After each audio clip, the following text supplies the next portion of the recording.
शेतकरी मित्रांनो, नमस्कार. ग्रीन गोल्ड ॲग्रीमध्ये पुन्हा एकदा सर्वांचं स्वागत. मित्रांनो, आज आहे 25 फेब्रुवारी 2026 आणि आज आपण जाणून घेतो आजचे कापूस बाजारभाव. कापूस बाजारभावामध्ये आजही काही प्रमाणामध्ये दर जे आहेत हे आहे तसेच आहेत, परंतु काही प्रमाणामध्ये तेजी जाणवते. तेजी जाणवते म्हणजे थोडक्यात काय, तर वायदे बाजारामध्ये तेजी येते. तर थोडक्यात जाणून घेऊ आजची परिस्थिती काय आहे आणि पुढे काय परिस्थिती असू शकते. तर आज 25 फेब्रुवारी 2026 आपण कालचं मार्केट पाहिलं. कालच्या मार्केटमध्ये जवळजवळ 53,000 ₹600 ₹700 गठण आहे. ₹600 गठण होतं.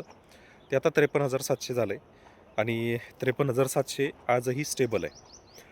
तर थोडक्यात जे गठण आहे तर गठणमध्ये मुळात तेजी जास्त वाढली नाही आहे, पण वायदे बाजार जे आहेत तर ह्यामध्ये तेजी दिसते. म्हणजे भावात वाढ झालेली नाही आहे, परंतु जे सौदे होतात, वायदे होतात, तर त्याच्यामध्ये तेजी आली. थोडक्यात एक साईन आहे की इथून पुढं मार्केट जे आहे हे उचलणार आहे आणि त्यामुळे थोडंसं तयार व्हा.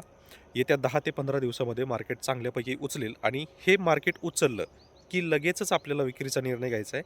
मग मात्र थांबायचं नाही आहे. पुढं कितीही वाढण्याचे संकेत नाही आहेत. पण वाढलं तरी असं समजा की ते आपल्या हातात नव्हतं, परंतु आता जो वाढणार आहे तो मात्र आपल्या हातात आहे आणि तो आपल्याला हातचा राखायचा आहे. तर आजचा गठण दर आहे ₹53,700 प्रति गठण.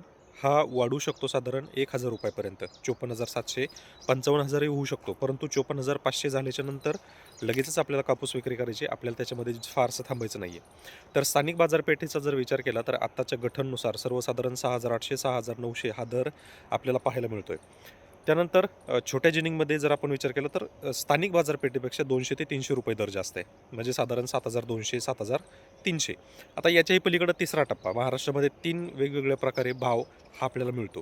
तिसरा जो आहे हा मोठ्या बाजारपेठा आहेत, ज्याच्यामध्ये विदर्भातला पट्टा हा सगळ्यात जास्त येतो.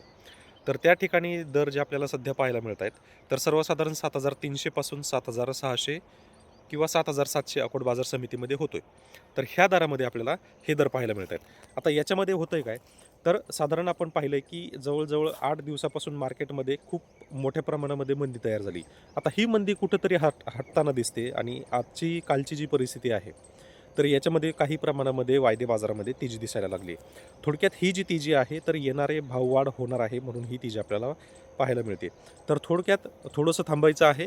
मार्केट 100% जाणार आहे, पण स्टेबल म्हणजे वेळ लागणार आहे. तर हे मार्केट मंदीमध्ये जाण्याची बरीचशी कारणं आहेत, ज्याच्यामध्ये जागतिक बाजारपेठेमध्ये होणाऱ्या उलाढाली आणि क्रॅशेस जे आहेत, त्यामुळे मार्केट थोडंसं कमी आहे किंवा स्टेबल आहे.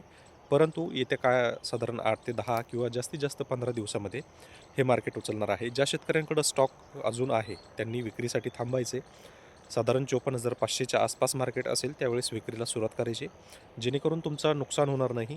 आणि हा जो अंदाज येतो हा परफेक्ट असणार आहे, त्यामुळे काळजी करायची नाही. आत्तापर्यंत दिलेला एकही अंदाज आपला फेल गेलेला नाही. त्यामुळं निश्चिंत राहा. कापूस बाजारभाव वाढ होणार आहे, परंतु ज्या पद्धतीनं जागतिक मार्केट चाललं आहे त्या पद्धतीनं थोडासा वेळ जाणार आहे. बाकी असेच जर तुम्हाला कापूस बाजारभाव जाणून घ्यायचे असेल तर रोज आपले अपडेट पाहत चला, ज्याच्यामधून तुम्हाला 100% माहिती मिळत जाईल आणि प्रॉपर पार्शलिटी राहील. त्यानंतर जे CCI सेंटरची जी तारीख आहे तर ती 30 एप्रिल झालेली आहे, त्यामुळं तिथंही काळजी करू नका. जरी इन केस मार्केट काही प्रमाणामध्ये पडलं तरीसुद्धा CCI असणार आहे, त्यामुळं तिथंही काळजी करण्यासारखं गरज नाही. धन्यवाद.